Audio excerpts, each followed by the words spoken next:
Kedua bayi perempuan ini kembar siam dengan tubuh yang menyatu. Ibu pun menjahitkan mereka baju khusus untuk kedua putrinya itu. Sampai besar, kedua anak ini selalu bersama, bermain di sungai ditemani sang ibu, mengejar domba-domba yang begitu banyak, bermain ayunan, bahkan belajar bersama. Dan ketika anak-anak seusia mereka mengejek salah satu di antara mereka, mereka akan membela dan melindungi satu sama lainnya. Ibu pun selalu menyayangi kedua putrinya itu tanpa pilih kasih, dan selalu memperlakukan mereka sama.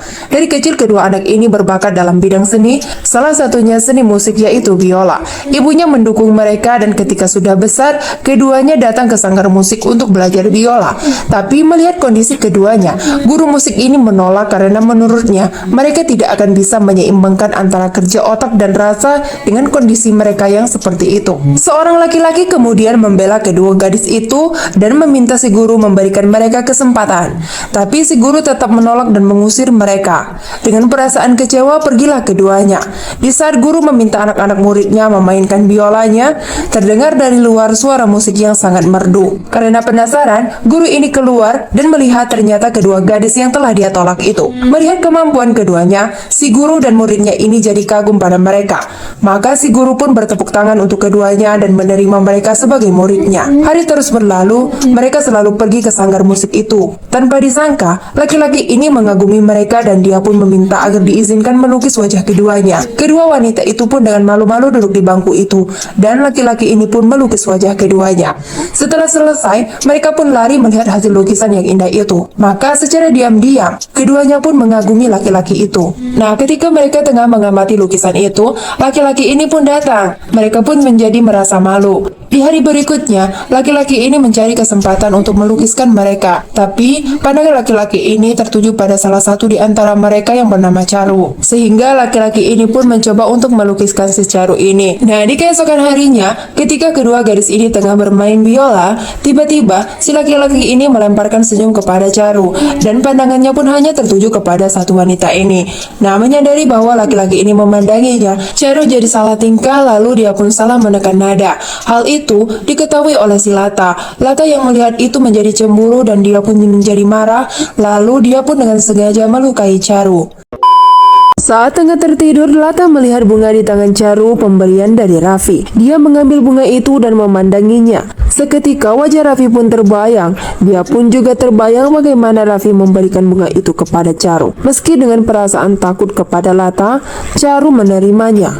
Mengenang hal itu, hati Lata semakin sakit. Dan tak berselang lama, Raffi tiba-tiba datang. Lata pura-pura tertidur dan hatinya pun semakin panas saat mengetahui Raffi memberi Charu sebuah kalung. Dia pun dengan emosi meremas bunga mawar itu sampai hancur di tangannya. Besoknya, karena rasa cemburunya itu, Lata menolak pergi ke sekolah biola. Dan tak berselang lama, dari luar terdengar Raffi memanggil Charu karena dia ingin bertemu untuk mengucapkan kata perpisahan. Sebab Raffi akan pergi ke Amerika untuk melanjutkan kuliahnya di sana. Charu pun memohon agar Lata mau menemaninya menemui Raffi. Tapi Lata terus menolak sehingga mereka berdua bertengkar. Raffi yang tak kunjung bertemu dengan Charu menitipkan sebuah kertas untuk Charu. Dan ketika melihat gambar itu, Lata semakin cemburu dan marah. Kertas itu pun disobek olehnya membuat Charu sedih. Dengan begitu terjadilah perkelahian di antara keduanya sehingga mereka pun terjatuh membuat Charu meninggal.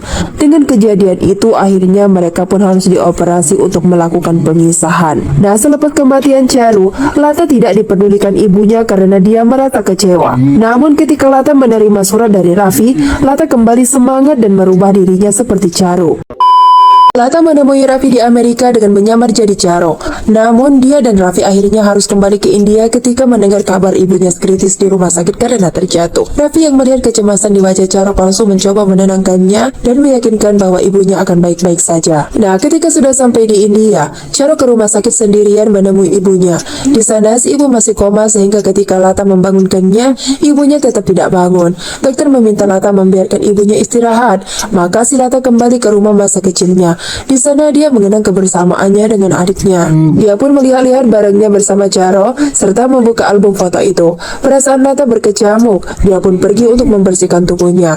Tapi dia merasakan seperti ada sesuatu yang membuatnya ketakutan. Selepas itu Lata pergi kembali ke rumah sakit. Saat di rumah sakit, ibunya sudah sadar. Namun ibunya jadi ketakutan ketika melihat Lata, sehingga si ibu kembali pingsan. Lata pun akhirnya memutuskan kembali ke rumah. Di rumah dia kembali mendapatkan teror. Dia merasa ada sosok yang menghantuinya, membuat Lata ketakutan dan terjatuh. Si bocil ini lalu menanyakan apa yang terjadi. Namun Lata mengatakan tidak apa-apa. Lalu dia kembali ke kamar atas dan melihat kaca itu baik-baik saja. Dia kemudian memutuskan untuk mandi. Namun saat dia mandi, sesosok misterius menariknya ke dalam bak hingga membuat Lata tenggelam. Dia berusaha melepaskan diri dari gangguan itu. Dan saat suasana gelap itu karena mati lampu, Lata mencari-cari sosok yang menghantuinya. Namun tiba-tiba saja ada Raffi di sana.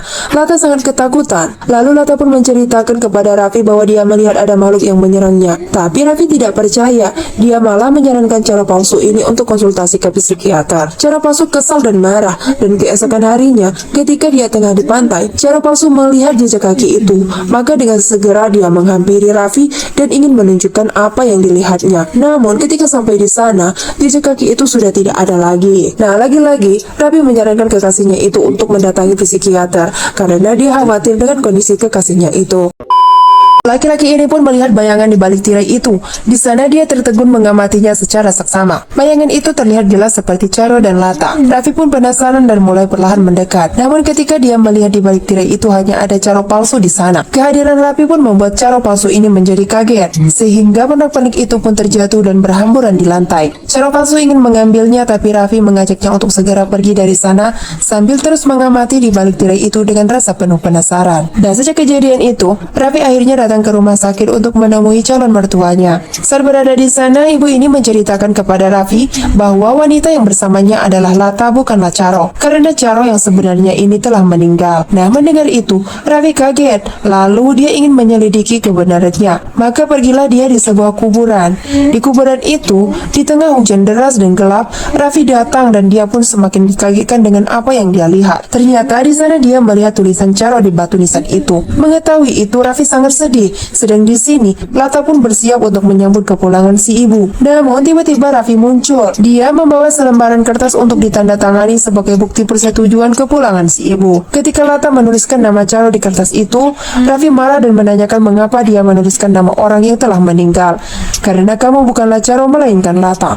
Mendengar itu, Lata masih mengelak. Dia tidak mau mengakui bahwa dirinya adalah Lata. Sehingga terjadilah sebuah perdebatan di antara keduanya.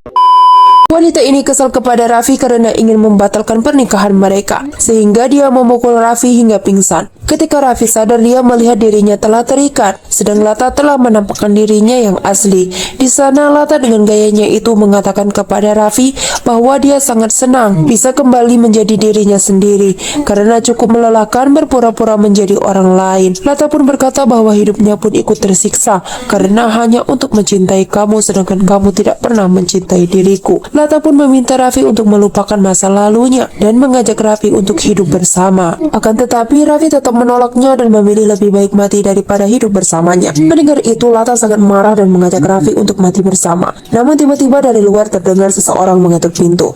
Ternyata di sana ada si Bibi. Lata pun membuka pintu itu dan langsung memukuli Bibi ini sampai pingsan. Dan saat dia kembali ke dalam, dia kaget karena melihat si Raffi ini telah tiada. Lata pun teriak mencari Raffi dan mengancamnya akan membakar rumah itu bersama Raffi. Namun tiba-tiba Raffi muncul menyerang Lata.